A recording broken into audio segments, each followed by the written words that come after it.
les produits dérivés, la titrisation, de couper ça en rondelles, puis tout le risque, c'est... comme des sushis. Comme des sushis, dilués dans tout le système. Ça le fragilise énormément. Ici, le premier ministre canadien, M. Harper, a dit l'économie canadienne est forte. On n'a pas bouffé des subprimes comme ça. Par contre, on a du papier commercial et dans tout le Canada, on en a pour 33 milliards de dollars à peu près.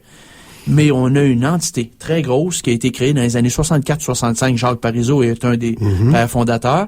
À l'époque de la Révolution tranquille, avec le premier ministre Jean Lesage du Parti libéral du Québec, on s'est donné un immense bas de laine qui a grossi au fil des années, la Caisse de dépôt et de placement du Québec.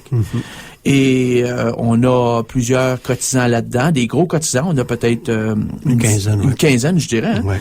Et la Régie des rentes du Québec, ça va là. La CSST, ça va là. La SAC. La Société d'assurance automobile, va là. Oui. Ben, en fait, à peu près tous les organismes paragouvernementaux ou les pensions des travailleurs de l'État sont là. Alors, ils confient leur billet à la Caisse. Ils n'ont pas le choix. Ils n'ont pas le choix. Ils n'ont pas le choix, oui. Ce qui soulève beaucoup de questionnements, malheureusement. Il y a des gens qui disent, pourquoi à ce moment-là? Ça avait tenté aussi longtemps que la mission de la Caisse de dépôt était claire et que M. Lesage l'avait surtout créé pour créer un fonds important pour contribuer au développement du Québec. Économique du Québec. Oui, qui accusait du retard. Puis on disait toujours à l'époque, moi j'ai vécu ça, la Révolution tranquille, c'était dans mes jeunes années. Et c'était très emballant de voir que le Québec se prenait en main. Et M. Lesage, sur ce plan-là, a été un bon leader, en tout cas, quand il disait « Maître chez nous ». Voilà. Et on va se construire notre système d'éducation, notre système de santé. Puis ça va être pour tout le monde. Voilà. Puis pour mettre les choses en commun. Et pour l'économie, on va regrouper les fonds du gouvernement, des organismes paragouvernementaux, pour se faire un fonds de placement important, puis on va développer le Québec. Tant aussi longtemps que ça a été ça, parce que je me souviens qu'à l'époque, quand on a parlé que la Caisse de dépôt serait un gestionnaire de fonds, ça existait dans le temps des courtiers puis des gestionnaires de fonds qui disaient non, le gouvernement est pas pour se lancer là-dedans, on est là nous. Vous allez nous faire une concurrence illégale. Et la réponse de Jean Lesage était toujours la même. Non, mais vous faites pas du développement exclusivement du Québec. Voilà. Votre préoccupation, c'est pas de développer le Québec. Voilà. Nous, on va financer, faire profiter les actifs de nos filiales, si je peux dire, mais on va s'en servir pour développer l'économie du Québec.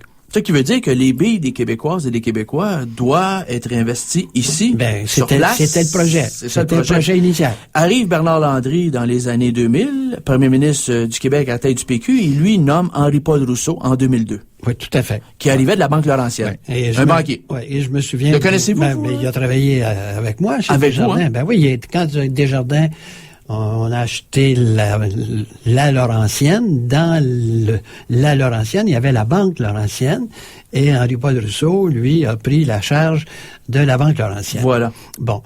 Moi, je le connais très bien. C'est un économiste de grand talent. Il n'y a pas de doute. Il a une carrière remarquable. Sauf que s'il est dans le domaine de la finance, et moi, je me souviens quand il était à la tête de la banque d'épargne qu'on appelait à l'époque, j'allais dans des réunions, moi, de président de banque, et quand les gens me voyaient arriver, puis ils disaient, tiens, là, le socialiste qui arrive. Êtes-vous Ça, c'était, moi, parce que j'étais... On vous avait mis une étiquette? Comme j'étais dans le mouvement coopératif, puis c'était... C'est ça.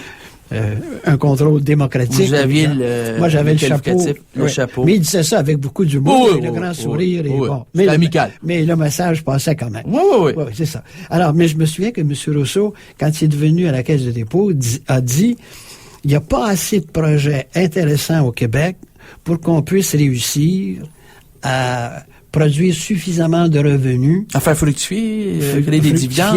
Oui, pour donner à la Régie des rentes, à la SAC, en somme, pour faire donner un meilleur rendement aux actifs de nos filiales. Et là arrive Jean Charest du Parti libéral du Québec en 2003. Je vais finir ça, M. Breton, c'est que M. Perron, pardon, je me disais, je peux pas croire qu'on est rendu à dire, faut que j'aille faire des affaires ailleurs. pour payer la retraite des Québécois, là. Il y a quelque chose qui va pas, là. Vous aviez un problème avec ça? Ben, non, c'est normal de dire, on n'est même pas capable de faire payer la retraite de nos gens, on va aller exploiter d'autres marchés. J'avais de la misère avec ça. En investissant nos baies là-bas. Je dis pas qu'il faut être à 100% Québec, là. Non. Mais, on n'a jamais dit ça. Mais autrement dit, on a créé, à ce moment-là, une vision différente qui était le rendement maximal. Alors que nos filiales, là, ils n'ont pas besoin de rendement de 15, puis 16, puis 18%. Bon, voilà l'affaire. Hein? Jean Charest, allez vous voir en 2003, et on change un petit peu la fonction, ou je sais pas trop comment le dire. La mission. La mission de la Caisse des dépôts et de placement du Québec, qui est de deux choses. Aller chercher le maximum de rendement, et en deuxième lieu, favoriser le développement économique du Québec. Ouais. Mais on a mis beaucoup d'emphase sur le premier. Ouais, mais c'est comme si on disait, c'est pas par la mise de capital, c'est par le rendement qu'on va faire, avec toutes sortes de placements, là, comme on le fait. Avec ce rendement-là, ben, ça va rentrer suffisamment de dividendes que ça va contribuer à permettre à nos filiales de progresser, puis de donner de meilleurs services, puis etc., etc. C'est une autre façon de voir. Mais moi, ce que j'ai compris entre les lignes, quand M. Perrault a fait la conférence de presse... Le bras droit de Henri Poderousseau. Et celui qui a par assumé la présidence par intérim. M. Perrault disait, dans le fond, nos filiales, un rendement de 8-9%, ça leur permettrait de rencontrer leurs objectifs. Alors, pourquoi on fait pas une gestion en fonction d'un rendement de cet ordre-là, mais pas d'un rendement de l'ordre de 16% pour faire mieux que tout le monde? Mais c'est glamour. Parce que, oui, mais c'est pas seulement glamour, c'est que 15%. plus vous montez votre objectif de rendement, parce qu'il faut pas croire au Père Noël, là, ça veut dire que vous assumez plus de risques. Plus de risques. Écoutez, personnellement, là, je sais pas si ça vous est arrivé, moi j'ai pas un gros portefeuille à faire gérer, mais quand vous parlez à un conseiller, la première question qu'il vous pose, c'est quoi votre niveau de risque? Voulez-vous que je vous fasse des placements garantis? Bien sûr. Qu'est-ce qui vous intéresse? Protéger votre capital? Alors, un petit rendement, ça vous dérange pas? En bon père de famille? En bon père de famille, mais c'est pépère, mais c'est sûr. Ou bien sinon, vous êtes prêt à prendre des risques au cas où ça serait payant. Alors, les gens choisissent la plupart du temps, un peu de risque. Moyen.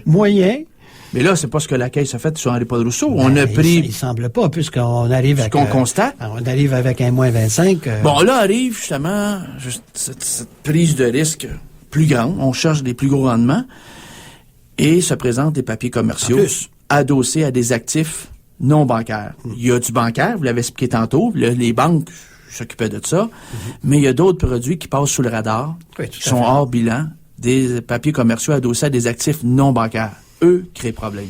Tout à fait. Et on en a à la Caisse, M. Belland, ça n'a pas de bon sens. On parle de 13 milliards. C'est la façon, c'est-à-dire ce qui est plus surprenant, puis ça, je pense que même il y a des gens de la Caisse de dépôt qui ont admis que là, peut-être, il avait exagéré. C'est qu'à un moment donné, la Caisse détenait quelque chose comme 40% de ce qui existait là, sur son propre marché. Il me semble que quand tu détiens 40% d'un même titre, ou du même produit. Tu te poses des questions, tu dis, non, je suis tout seul à en acheter, là.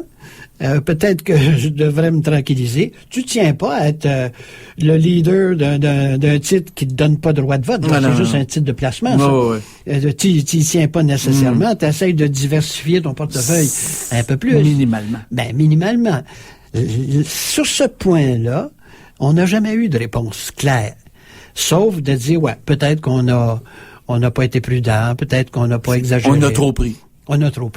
C'est ça. Et on a reçu la semaine passée l'avocat Pierre Cloutier, que vous connaissez bien, que je connais bien, qui a fait des correspondances avec vous. Il nous a bien expliqué le papier commercial à des actifs bancaires et non bancaires.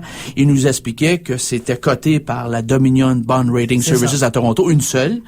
Et qu'il y avait une entité à Toronto, Coventry, qui est affiliée avec Alter Moneda ici au Québec, et que la Caisse était et vendeuse et acheteuse. C'est ça qui est surprenant aussi. C'est étonnant. Oui, c'est étonnant. Et ça aussi, on n'a pas eu de réponse. On va nous donner des réponses sophistiquées, je suis sûr, à un moment donné, que personne ne va comprendre la réponse.